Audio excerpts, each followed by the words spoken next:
lupa subscribe, like, and comment.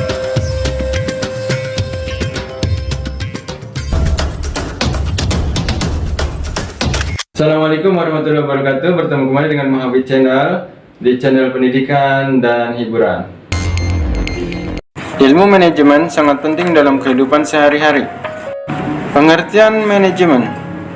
Pengertian manajemen adalah merupakan seni dan ilmu perencanaan, pengorganisasian, pengarahan, dan pengawasan para anggota organisasi dan penggunaan semua sumber daya yang ada untuk mencapai tujuan organisasi yang telah ditetapkan. Manajemen mempunyai beberapa pokok pikiran penting, yaitu yang pertama, berusaha untuk mencapai tujuan yang telah ditetapkan. Kedua, merupakan kerjasama sekelompok orang. Ketiga, merupakan keterkaitan antara ilmu pengetahuan dan seni. Keempat, dilakukan secara sistematis, terpadu, terkontrol, dan konsisten. Yang kelima, adanya pembagian kerja secara jelas dan tegas. Fungsi-fungsi manajemen. Fungsi manajemen adalah tujuan dari aktivitas manajemen yang diinginkan atau dicapai oleh manajer. Fungsi manajemen menurut J.R. Terry. Pertama, planning. Kedua, organizing. Ketiga, actuating.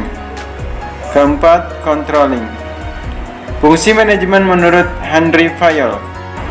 Yang pertama, planning. Kedua, organizing. Ketiga, commanding. Keempat, coordinating. Dan kelima, controlling. Fungsi manajemen menurut Cons dan O'Donnell. Yang pertama, planning. Kedua, staffing. Ketiga, actuating. Keempat, directing. Dan kelima, controlling. Sedangkan fungsi manajemen menurut Sondang P. Siagian, yang pertama, planning. Kedua, organizing. Ketiga, motivating. Keempat, controlling. Dan kelima, evaluating. Secara umum, fungsi-fungsi manajemen tersebut memiliki kesamaan, yaitu fungsi perencanaan, pengorganisasian, penggerakan, dan pengawasan. Nah, berikut akan dijelaskan satu persatu. Planning merupakan proses memutuskan tujuan-tujuan apa yang akan dicapai selama periode waktu mendatang dan apa yang akan dilakukan agar tujuan-tujuan tersebut dapat tercapai. Adapun sifat-sifat perencanaan yang baik, yaitu pertama, mempunyai tujuan yang jelas. Kedua, rencana yang logis atau masuk akal. Ketiga, jelas dan sederhana. Keempat, mengandung unsur kelenturan atau fleksibilitas. Manfaat pembuatan perencanaan yaitu pertama, semua tindakan akan terkoordinasi. Kedua, metode kerja yang efektif dan efisien. Ketiga, perencanaan merupakan dasar atau pedoman untuk pengawasan karena perencanaan menghasilkan standarisasi. Macam-macam perencanaan dari segi waktunya yaitu perencanaan jangka pendek, perencanaan jangka menengah, dan perencanaan jangka panjang. Pengorganisasian atau organizing merupakan proses penyusunan struktur organisasi yang sesuai dengan tujuan organisasi, sumber daya organisasi, dan lingkungan tempat organisasi berada. Adapun langkah-langkah pengorganisasian, yang pertama, merinci seluruh pekerjaan yang harus dilaksanakan. Kedua, membagi beban kerja ke dalam kegiatan yang dapat dilakukan oleh seseorang atau kelompok orang. Ketiga, mengombinasikan pekerjaan anggota secara efisien. Yang keempat, menetapkan mekanisme kerja dan mengkoordinasikan pekerjaan menjadi satu kesatuan yang utuh. Kelima, memantau efektivitas organisasi dan mengambil langkah-langkah penyelesaian untuk meningkatkan efektivitas. Manfaat pengorganisasian. Yang pertama, menjalin pola hubungan yang baik antar organisasi, anggota, sarana, dan lain-lain.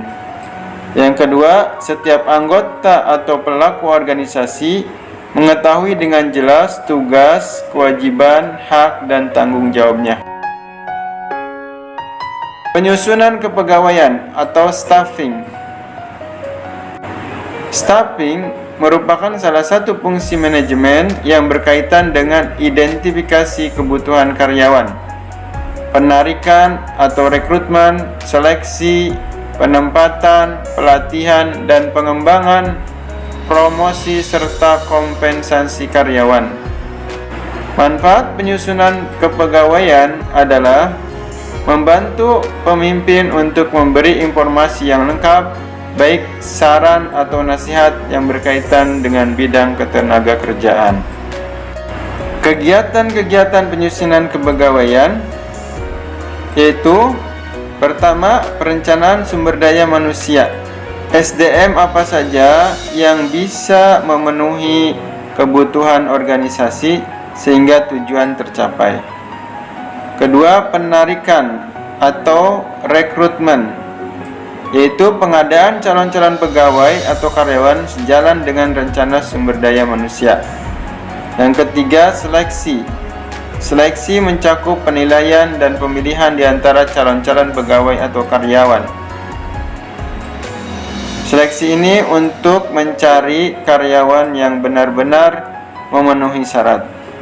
Pengenalan dan orientasi, yaitu pengenalan dan orientasi dirancang untuk membantu individu-individu yang telah menyesuaikan dengan efektivitas organisasi. Penilaian pelaksanaan kerja.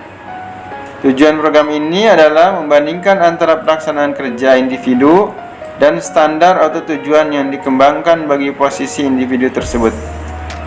Keenam, pemberian balas jasa dan penghargaan. Dan yang ketujuh, perencanaan dan pengembangan karir. Program ini mencakup diantaranya promosi dan mutasi, pengawasan kembali, pemecatan, pemberhentian atau pensiun. Penggerakan atau actuating, yaitu tindakan yang mengusahakan agar semua kelompok mau dan memulai bekerja dengan senang hati untuk menyelenggarakan tugas pekerjaan hingga selesai sesuai dengan tujuan yang telah ditetapkan. Fungsi penggerakan adalah: yang pertama, karyawan mengikuti perintah manajer atau pemimpin sesuai dengan tujuan. Yang kedua, bekerja sesuai dengan kemampuan seseorang. Yang ketiga, karyawan menyukai tugas atau pekerjaannya. Dan yang keempat, karyawan dapat meningkatkan kesetiaannya. Yang kelima, agar karyawan bisa menanam, memelihara, dan memupuk rasa tanggung jawab. Pengawasan atau controlling, yaitu memastikan organisasi berjalan sesuai dengan rencana. Manfaat pengawasan supaya tujuan organisasi dapat dicapai dengan efisien, serta kesalahan, penyimpangan, dan kegiatan yang tidak diinginkan tidak terulang lagi. Fungsi pengawasan: pertama, penetapan standar pelaksanaan. Kedua, penentu ukuran-ukuran pelaksanaan. Ketiga, pengukuran pelaksanaan nyata dan membandingkan dengan standar. Keempat, pengambilan tindakan koreksi jika pelaksanaan menyimpang dari standar. Cara pengawasan: membandingkan hasil kerja dengan standarisasi yang telah ditentukan. Kedua, laporan hasil kegiatan, baik laporan tertulis maupun lisan.